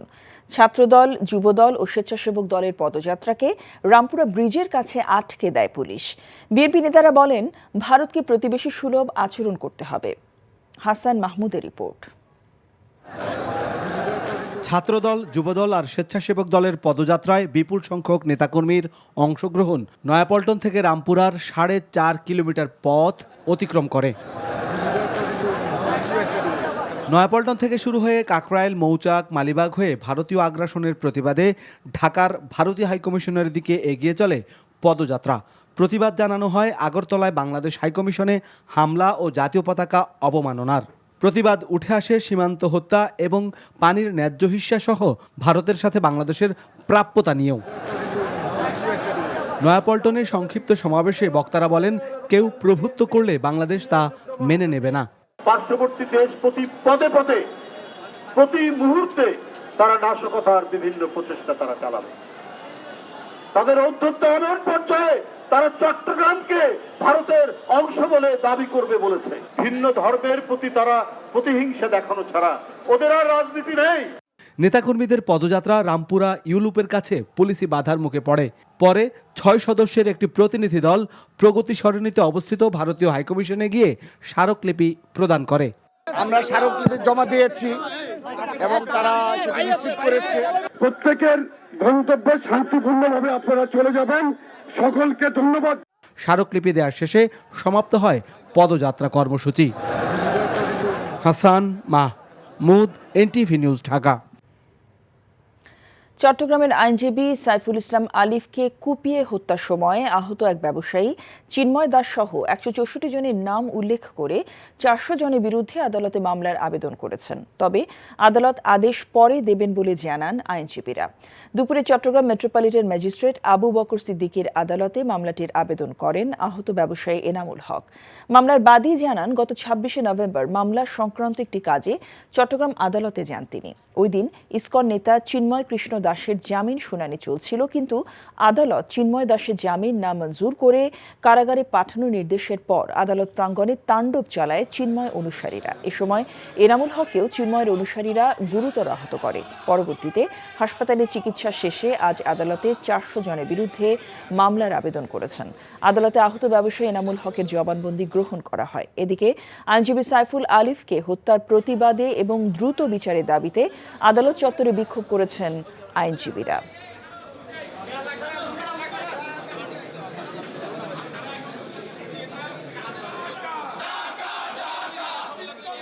মূলত দাড়ি টুপি দেখার কারণে, পায়জামা পাঞ্জাবি দেখার কারণে আমার আক্রমণটা করছে। অন্য কোনো উদ্দেশ্য আমি মনে করি না।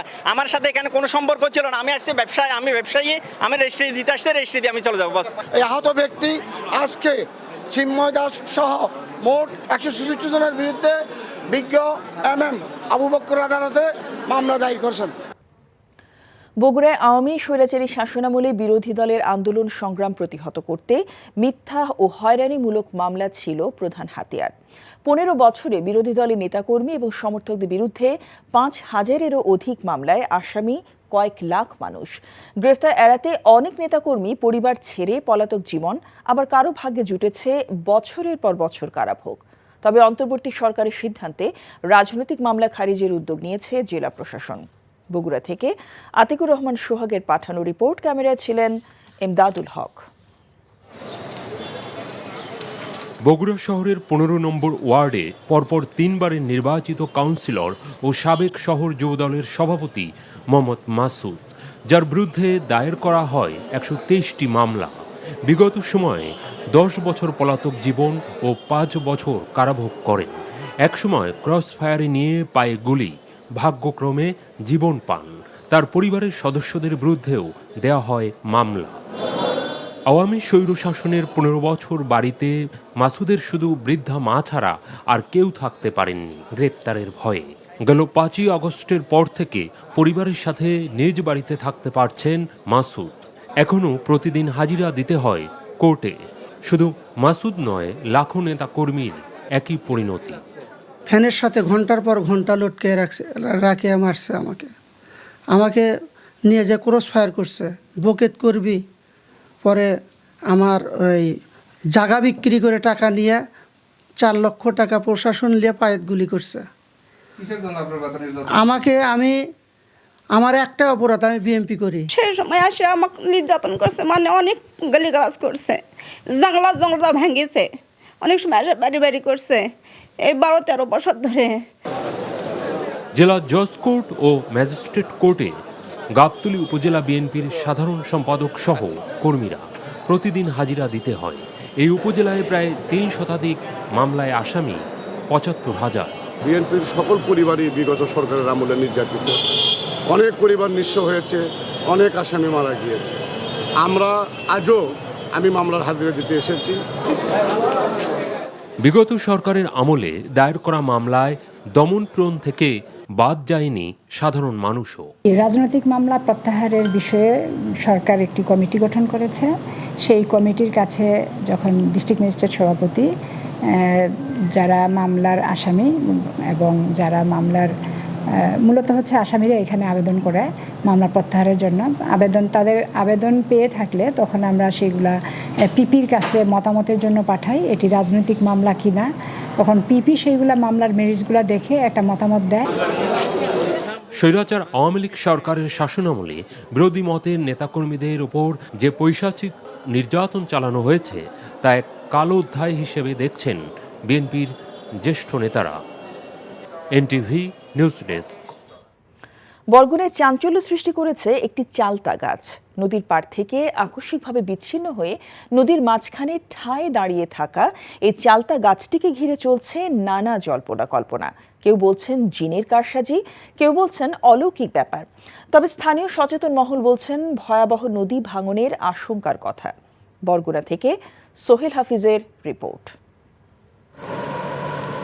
বরগুনা জেলা শহরের পাশ দিয়ে পশ্চিম দিকে বয়ে গেছে ঐতিহ্যবাহী খাগদন নদী, আর এ নদীর পাড় ধরেই চলে গেছে বরগুনা পিরোজপুর খুলনা রুটের আঞ্চলিক মহাসড়ক।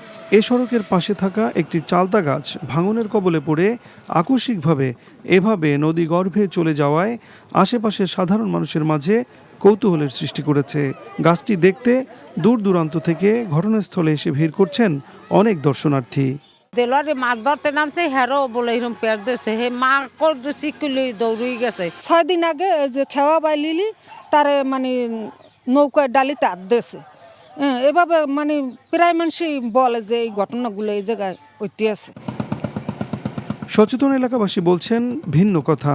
চালতা গাছটি বড় কোনো ভাঙনের ইঙ্গিত দিচ্ছে বলে মনে করছেন তারা। তীব্র ভাঙনের যে চিহ্ন তারই একটা অংশমাত্র।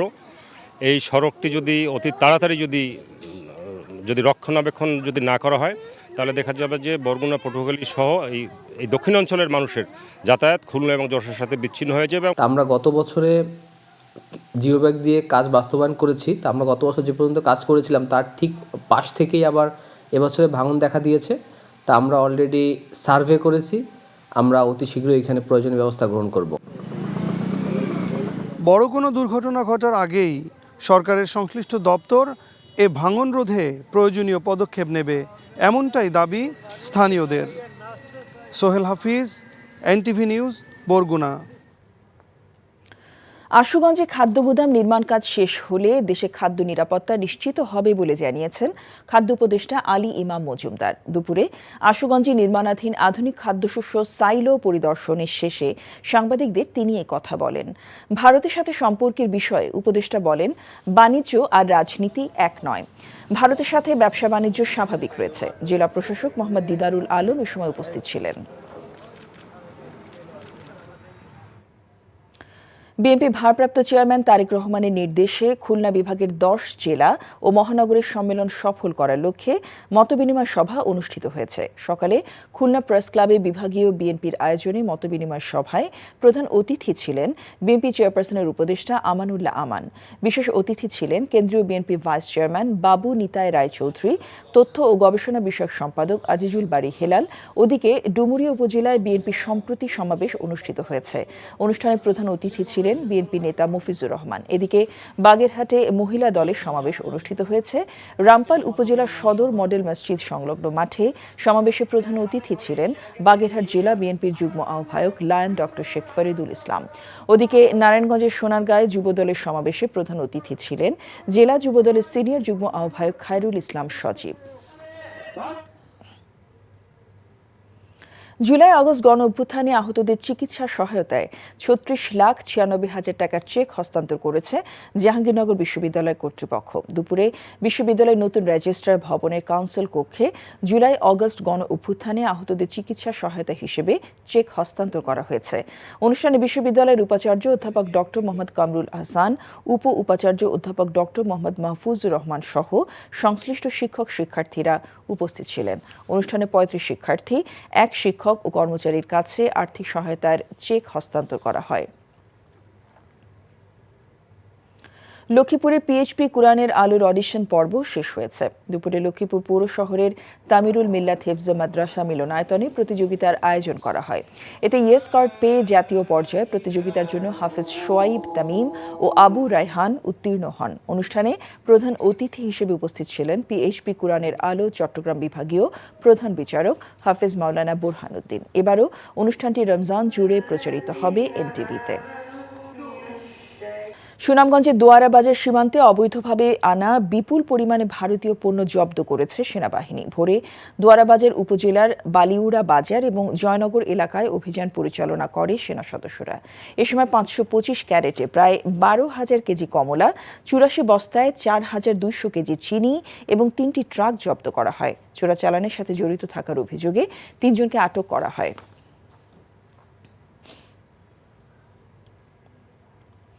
লিবিয়ায় মানব পাচারকারীদের জিম্মি দশা থেকে স্বজনদের ফিরে পাওয়ার দাবিতে মানববন্ধন করেছে শরীয়তপুর ও মাদারীপুরের ভুক্তভোগী পরিবার। সকালে জেলা প্রশাসকের কার্যালয়ের সামনে মানববন্ধনে ভুক্তভোগীরা জানান, পরিবারের সচ্ছলতা ফেরাতে গত মার্চ মাসে দালালের মাধ্যমে ইতালির উদ্দেশ্যে পাড়ি জমায় 2 জেলার 24 জন যুবক। পরে তাদের ইতালি পৌঁছানোর কথা বলে লিবিয়ায় মাফিয়া চক্রের হাতে তুলে দেওয়া হয়। এক পর্যায়ে তাদের জিম্মি করে নির্যাতনের ভিডিও পাঠিয়ে কয়েক দফায় লাখ লাখ টাকা হাতিয়ে নেয় এ চক্রটি। এই ঘটনায় মামলা দায়ের করলে উল্টো ভুক্তভোগী পরিবারকে ভয়ভীতি দেখানো হয়। মানববন্ধন শেষে জেলা প্রশাসক বরাবর স্মারকলিপি প্রদান করেন ভুক্তভোগীরা। ঢাকায় ভারতীয় হাইকমিশন অভিমুখে বিএনপির 3 সহযোগী সংগঠনের পদযাত্রা রামপুরা ব্রিজের কাছে আটকে দিয়েছে পুলিশ। নয়াপল্টনে বিএনপির কেন্দ্রীয় কার্যালয়ের সামনে থেকে শুরু হয় যুবদল, স্বেচ্ছাসেবক দল ও ছাত্র দলের যৌথ উদ্যোগে এই পদযাত্রা 1 ঘন্টার মধ্যে পৌঁছায় রামপুরায়। ব্রিজের ওপর ব্যারিকেড দিয়ে পদযাত্রাটি আটকে দেয় পুলিশ। পরে 6 জন প্রতিনিধি গিয়ে বসুন্ধরায় ভারতীয় হাইকমিশনের স্মারকলিপি হস্তান্তর করেন। 3 সংগঠনের এই কর্মসূচিতে যোগ দেয় অসংখ্য নেতাকর্মী। পদযাত্রা থেকে ভারতীয় আগ্রাসনের বিরুদ্ধে নানা ধরনের স্লোগান দেন তারা। এছাড়া ভারত বিরোধী প্ল্যাকার্ডও দেখা যায় তাদের হাতে। পদযাত্রায় যোগ দিয়ে বিএনপির সিনিয়র যুগ্ম মহাসচিব রিজভী আহমেদ বলেন, ভারতের শাসক গোষ্ঠী বিদ্বেষপরায়ণ, বাংলাদেশ বিরোধী। জনগণের আস্থা ও বিশ্বাস হারালে স্বৈরাচার শেখ হাসিনার মতো পরিণতি হবে বলে দলের নেতাকর্মীদের সতর্ক করলেন বিএনপির ভারপ্রাপ্ত চেয়ারম্যান তারেক রহমান। বলেছেন, জনগণের চাওয়া থেকে লক্ষ্য ভিন্ন হলে ছিটকে পড়ার আশঙ্কা রয়েছে। রংপুর ও বরিশালের বিভাগীয় ও ঢাকার খিলক্ষেত থানার কর্মশালায় তিনি বলেন, ফ্যাসিবাদী শক্তি সমাজে বিভেদ তৈরি করেছিল আর বিএনপির লক্ষ্য দেশ পুনর্গঠন করা। এ কে মইনুল হক এবং আক্তার ফারুক শাহিনকে সাথে নিয়ে ইমরুল হাসানের রিপোর্ট। নিরলস পরিশ্রম করে রাষ্ট্র সংস্কারে দলের ৩১ দফার প্রস্তাবনা তৃণমূলে ছড়িয়ে দিতে ধারাবাহিক কর্মসূচির অংশ হিসেবে ঢাকা মহানগরীর খিলক্ষেত থানায় কর্মী সভা ও কর্মশালার আয়োজন করে বিএনপি। সকাল থেকেই হাজারো নেতাকর্মী হাজির হয় সেখানে। লন্ডন থেকে ভার্চুয়ালি যুক্ত হয়ে বিএনপির ভারপ্রাপ্ত চেয়ারম্যান তারেক রহমান বলেন, দেশের জনগণ বিএনপির দিকে তাকিয়ে আছে। দলের নেতাকর্মীদের তাই সাধারণ মানুষের প্রত্যাশা অনুযায়ী কাজ করার আহ্বান জানান। আমাদের মধ্যে হয়তোবা কিছু কিছু মানুষ থাকতে পারেন স্বৈরাচার পালিয়ে যাবার পরে তারা এমন কিছু কাজ করছে যেই কাজগুলো মানুষ পছন্দ করছে না। আজকে আপনাদের পরিষ্কার একটি কথা বলি, আপনার লক্ষ্য বা উদ্দেশ্য যদি মানুষের আস্থা অর্জন না হয়ে থাকে, আপনার উদ্দেশ্য অন্য কিছু হলে দুদিন পরে আপনি ছিটকে পড়ে যাবেন। আপনি দল থেকে ছিটকে পড়ে যাবেন, আপনি মানুষের সমর্থন থেকে ছিটকে পড়ে যাবেন। স্বৈরাচার হচ্ছে তার সবচেয়ে বড় প্রমাণ। 15 বছর বিভিন্নভাবে ক্ষমতায় থেকেছে, বিভিন্নভাবে আত্মসাৎ করে অনেক কিছু গড়ে তোলার চেষ্টা করেছে। আজ কিছু আছে, আজকে তো খুঁজে পান তাদেরকে। মানুষ তাদেরকে ঘৃণা করছে, মানুষ তাদেরকে খেদিয়ে দিয়েছে দেশ থেকে। সহকর্মীবৃন্দ, দয়া করে প্রত্যেকে এই উদাহরণটি মনে রাখবেন। পরে বরিশাল ও রংপুরের বিভাগীয় কর্মশালায় বক্তব্য রাখেন তারেক রহমান। বলেন, ভালো কোনো পরামর্শ পেলে ৩১ দফার প্রস্তাবনায়ও সংশোধনী আনবে বিএনপি। দলের নেতাকর্মীদের ঐক্যবদ্ধভাবে কাজ করার নির্দেশনা দিয়ে তিনি বলেন, ৩১ দফাকে সাধারণ মানুষের কাছে পৌঁছে দিতে হবে। পলাতক স্বৈরাচার যেরকম ক্ষমতায় টিকে থাকার জন্য সব জায়গায় বিভেদ তৈরি করেছিল, সব জায়গায় বিভেদ তৈরি করে সমাজের ব্যালেন্স, দেশের ব্যালেন্সটাকে নষ্ট করে দিয়েছিল। আমরা চাইছি দেশকে পুনর্গঠন করতে এবং স্বাভাবিকভাবে বিএনপির সামনে যে সবচেয়ে বড় সম্ভাবনা, এটিকে সফল করা সম্ভব একমাত্র আমরা যদি দেশকে ঐক্যবদ্ধ করতে পারি, সকল মানুষকে ঐক্যবদ্ধ করতে পারি। হ্যাঁ, বিভিন্ন জনের বিভিন্ন মতামত থাকতেই পারে। ক্ষমতায় গেলে জাতীয় সরকার গঠনের কথাও পুনর্ব্যক্ত করেন বিএনপির ভারপ্রাপ্ত চেয়ারম্যান। খুব স্বাভাবিকভাবে। Imrul Hasan, NTV news, Dhaka. ফেসবুকের মূল প্রতিষ্ঠান মেটাকে বাংলাদেশের বিরুদ্ধে নির্দিষ্ট কিছু দেশ থেকে পরিচালিত বিভ্রান্তিমূলক বা মিথ্যা প্রচারণা প্রতিরোধ করার আহ্বান জানিয়েছেন প্রধান উপদেষ্টা অধ্যাপক ডক্টর মোহাম্মদ ইউনূস। একই সঙ্গে তিনি বলেছেন, এই প্রচারণা জুলাই আগস্টের গণঅভ্যুত্থানকে নস্যাৎ করার উদ্দেশ্যে চালানো হচ্ছে। এই ক্ষেত্রে বড় ধরনের অপপ্রচারের শিকার বাংলাদেশ। আজ রাষ্ট্রীয় অতিথি ভবন যমুনায় মেটার মানবাধিকার নীতিমালা বিষয়ক পরিচালক মিরান্ডা সিসন্স প্রধান উপদেষ্টার সঙ্গে সাক্ষাৎ করতে গেলে তিনি এ কথা বলেন। মিরান্ডার প্রধান উপদেষ্টাকে মেটার মানবাধিকার নীতিমালা ব্যাখ্যা করেন এবং জানান, তাদের প্ল্যাটফর্ম ব্যবহার করে কেউ যেন বিভ্রান্তিমূলক বা মিথ্যা তথ্য ছড়াতে না পারে তা প্রতিরোধে সতর্ক রয়েছে।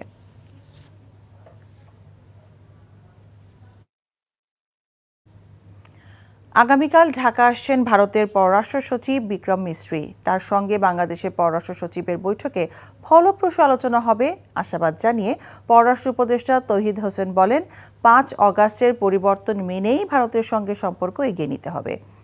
সকালে জাতীয় প্রেস ক্লাবে দক্ষিণ এশিয়া আঞ্চলিক সহযোগিতা সংস্থা সার্কের 40 বছর পূর্তি উপলক্ষে সার্ক সাংবাদিক ফোরাম আয়োজিত সেমিনারে তিনি কথা বলেন।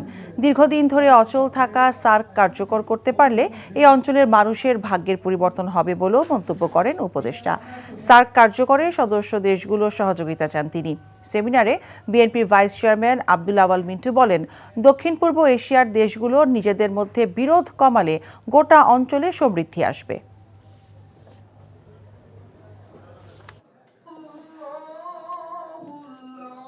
5 আগস্টের আগে এবং পরে ভারতের সাথে সম্পর্কে নিশ্চয়ই একটা গুণগত পরিবর্তন হয়েছে। এটা মেনে নিয়ে আমাদেরকে চেষ্টা করতে হবে সম্পর্ককে এগিয়ে নিতে। আগামীকাল এখানে ভারতের পররাষ্ট্র সচিব আসছেন, আমাদের পররাষ্ট্র সচিবের সাথে আলাপ করবেন। এটা কিন্তু একটা স্ট্যান্ডিং মেকানিজম, এটা অস্বাভাবিক কিছু না, এবং তারই অংশ হিসেবে তিনি আসছেন। আমি আশা করব যে তারা একটা ফলপ্রসূ আলোচনা করবেন। অবৈধভাবে কোনো বিদেশি বাংলাদেশে থাকতে পারবে না বলে জানিয়েছেন স্বরাষ্ট্র উপদেষ্টা অবসরপ্রাপ্ত লেফটেন্যান্ট জেনারেল জাহাঙ্গীর আলম চৌধুরী। সকালে স্বরাষ্ট্র মন্ত্রণালয়ে এক বৈঠক শেষে কথা বলেন তিনি। রিপোর্ট করছেন রকুন উদ্দিন। রোববার সচিবালয়ে অনুষ্ঠিত হয় বড়দিন ও 31 নাইটে আইন শৃঙ্খলা পরিস্থিতি নিয়ে বৈঠক।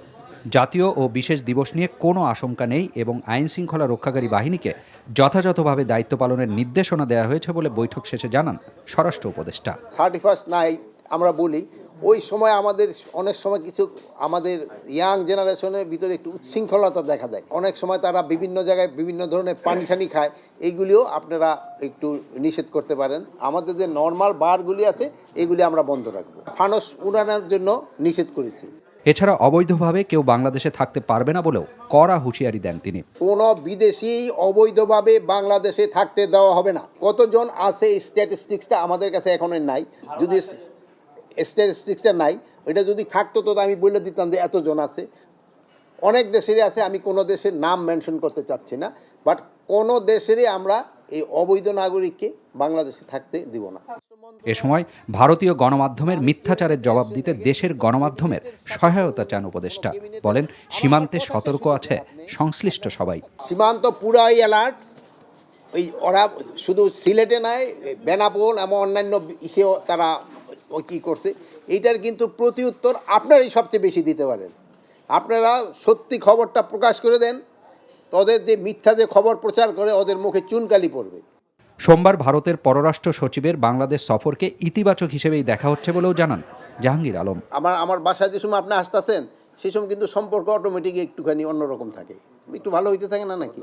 এটাই তো স্বাভাবিক। রকুনউদ্দিন, এনটিভি নিউজ, ঢাকা। 5 বছর পর পর অন্তর্বর্তী সরকারের মেয়াদেই আগে স্থানীয় সরকার এবং পরে জাতীয় সংসদ নির্বাচন চেয়েছেন সাবেক স্থানীয় জনপ্রতিনিধিরা। জাতীয় সংসদ ভবনে আজ তাদের অভিমত গ্রহণ শেষে সাংবাদিকদের এমন তথ্য জানিয়েছেন নির্বাচন ব্যবস্থা সংস্কার কমিশনের প্রধান ডক্টর বদিউল আলম মজুমদার। আগামী 31শে ডিসেম্বরের মধ্যে নির্বাচন ব্যবস্থা সংস্কার নিয়ে প্রস্তাবনা তুলে ধরতে সাংবাদিক, সুশীল সমাজ, স্থানীয় সরকারের সাবেক জনপ্রতিনিধিদের প্রস্তাবনা গ্রহণ করছে নির্বাচন ব্যবস্থা সংস্কার কমিশন। স্থানীয় সরকারের বিভিন্ন পর্যায়ের জনপ্রতিনিধিরা বলেন, অবাধ নির্বাচনের স্বার্থে আগে স্থানীয় সরকার নির্বাচন এবং পরে জাতীয় নির্বাচন করতে হবে। দলীয় প্রতীক ছাড়াই স্থানীয় সরকার নির্বাচন, প্রার্থীদের ন্যূনতম শিক্ষাগত যোগ্যতা রাখার দাবি তুলে ধরে বাংলাদেশ ইউনিয়ন পরিষদ অ্যাসোসিয়েশন। বদিউল আলম মজুমদার আরও জানান, শক্তিশালী নির্বাচন কমিশন গঠনে এই মাসের মধ্যেই প্রস্তাবনা চূড়ান্ত করবেন তারা।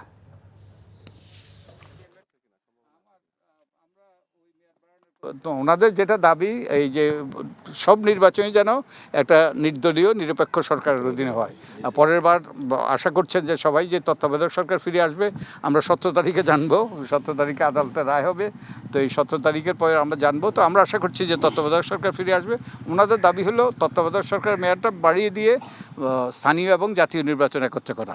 অধিকাংশই বলেছেন যে আমাদের স্থানীয় নির্বাচনটা শেষ করে তারপরে জাতীয় নির্বাচন। প্রধান বিচারপতি সৈয়দ রেফাত আহমেদ বলেছেন, বিগত 15 বছরে দেশের সততার পরিবর্তে শঠতা, ন্যায় বিচারের পরিবর্তে অন্যায়, আশ্রয়ের পরিবর্তে নিপীড়নকে নিয়মে পরিণত করা হয়েছিল। এই অবস্থা থেকে উত্তরণের কাজ চলছে জানিয়ে তিনি বলেন, জনগণ কেন্দ্রিক বিচার ব্যবস্থা নিশ্চিত করা হবে। জাতিসংঘের টেকসই উন্নয়ন লক্ষ্যমাত্রা বাস্তবায়ন বিষয়ে এক সেমিনারে তিনি এসব কথা বলেন। এই মুহূর্তে আমরা এক ধ্বংসস্তূপের উপর দাঁড়িয়ে আছি।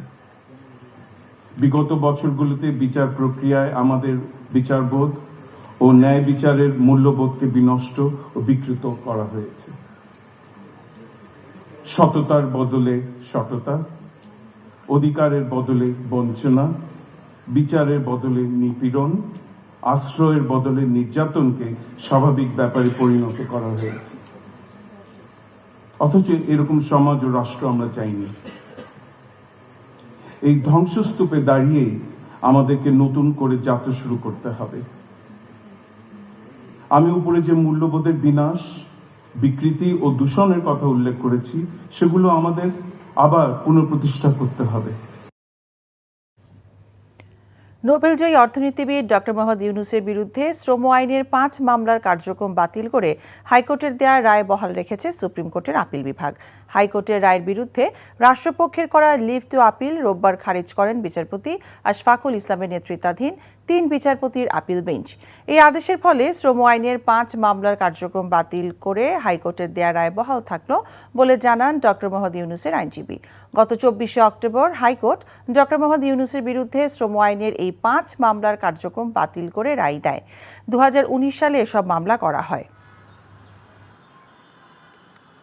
আমরাও কোনো সুদ নিব না, এই সমস্ত আইন প্রফেসর ডক্টর মোহাম্মদ ইউনূস সাহেব তত্ত্বাবধায়ক সরকারের প্রধান হওয়ার পর হাইকোর্টে বা কোনো নিম্ন আদালতে কোনো বিচারকের পরিবর্তন, তার উপরে কোনো শাস্তি বা কোনো কিছু করা হয় নাই। এখানে সম্পূর্ণটা আইনের বিধান অনুযায়ী চলছে এবং কোনো কিছুতেই উনি ইন্টারফেয়ারেন্স করছেন না। চট্টগ্রামে আইনজীবী সাইফুল ইসলাম আলিফকে কুপিয়ে হত্যার সময় আহত একজন ব্যবসায়ী ইসকনের বহিষ্কৃত নেতা চিন্ময় কৃষ্ণ দাস সহ 164 জনের নাম উল্লেখ করে 400 জনের বিরুদ্ধে আদালতে মামলার আবেদন করেছেন। আদালত বিষয়টি পরবর্তীতে আদেশের জন্য অপেক্ষমান রেখেছেন। দুপুরে চট্টগ্রাম মেট্রোপলিটন ম্যাজিস্ট্রেট আবু বকর সিদ্দিকীর আদালতে মামলাটির আবেদন করেন আহত ব্যবসায়ী এনামুল হক। মামলার বাদী জানান, গত 26শে নভেম্বর মামলা সংক্রান্ত একটি কাজে চট্টগ্রাম আদালতে যান তিনি। ওই দিন চিন্ময় কৃষ্ণ দাসের জামিন শুনানি চলছিল, কিন্তু আদালত চিন্ময় দাসের জামিন নামঞ্জুর করে কারাগারে পাঠানোর নির্দেশের পর আদালত প্রাঙ্গণে তাণ্ডব চালায় চিন্ময় অনুসারীরা। এ সময় এনামুল হককেও চিন্ময়ের অনুসারীরা গুরুতর আহত করে। পরবর্তীতে হাসপাতালে চিকিৎসা শেষে আজ আদালতে 400 জনের বিরুদ্ধে মামলার আবেদন করেছেন তিনি। আদালতে আহত ব্যবসায়ী এনামুল হকের জবানবন্দি গ্রহণ করা হয়। এদিকে আইনজীবী সাইফুল আলিফকে হত্যার প্রতিবাদে এবং দ্রুত বিচারের দাবিতে আদালত চত্বরে বিক্ষোভ করেছেন আইনজীবীরা। আমলা নির্ভরতা না কমালে দুর্নীতি দমন কমিশন সংস্কারের সফলতা আসবে না বলে জানালেন টিআইবি নির্বাহী পরিচালক ইফতেখারুজ্জামান। সকালে মানিক মে অ্যাভিনিউয়ে সংসদ ভবনের সামনে আন্তর্জাতিক দুর্নীতিমুক্ত দিবস উপলক্ষে সচেতনতামূলক মানববন্ধনে তিনি একথা বলেন। জাতীয় নির্বাচনের পরেও দুদক সংস্কারের ধারাবাহিকতা ধরে রাখার পরামর্শ তার। সাঁড়াশি অভিযানের মাধ্যমে রাজনৈতিক অঙ্গনকে দুর্নীতিমুক্ত করতে হবে বলে জানান তিনি। তিনি বলেন, আওয়ামী লীগ সরকার ক্ষমতাকে কুক্ষিগত করতে দুদককে ব্যবহার করেছিল। কেউ যাতে ভবিষ্যতে এমনটি করতে না পারে এবং সংস্থাটিকে রাজনৈতিক প্রভাবমুক্ত রাখতে পারে, সেজন্য সবাইকে সতর্ক থাকতে বলেন তিনি।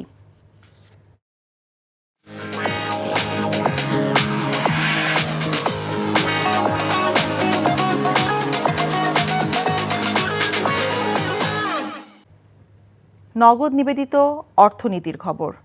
2 বছরের চড়া মূল্যস্ফীতির কারণে চাল গম খাওয়া কমিয়ে খাদ্য অভ্যাস পরিবর্তনে বাধ্য হয়েছে সাধারণ মানুষ, এমন মন্তব্য করেন বাংলাদেশ উন্নয়ন গবেষণা প্রতিষ্ঠান BIDS এর বিশেষজ্ঞরা। সকালে রাজধানীর একটি হোটেলে বাংলাদেশ উন্নয়ন গবেষণা প্রতিষ্ঠান BIDS আয়োজিত বার্ষিক উন্নয়ন সম্মেলনে দ্বিতীয় দিনের খাদ্য নিরাপত্তা বিষয়ক আলোচনায় এমন কথা উঠে আসে। এ সময় বক্তারা বলেন, 90-এর দশক থেকে চাল আমদানির জন্য ভারত নির্ভর হয়ে পড়ে দেশ। এরপর থেকে বড় পরিবর্তন আসে অভ্যন্তরীণ বাজার দরে। নিয়ন্ত্রণ চলে যায় গুটি কয়েক কর্পোরেট প্রতিষ্ঠানের কাছে, যার কারণে খাদ্য অভ্যাস পরিবর্তন করতে বাধ্য হয় সাধারণ মানুষ। অনুষ্ঠানে দেশের পোশাক খাতের সাম্প্রতিক পরিস্থিতি কাটিয়ে সম্ভাবনার দিকগুলো তুলে ধরেন বক্তারা।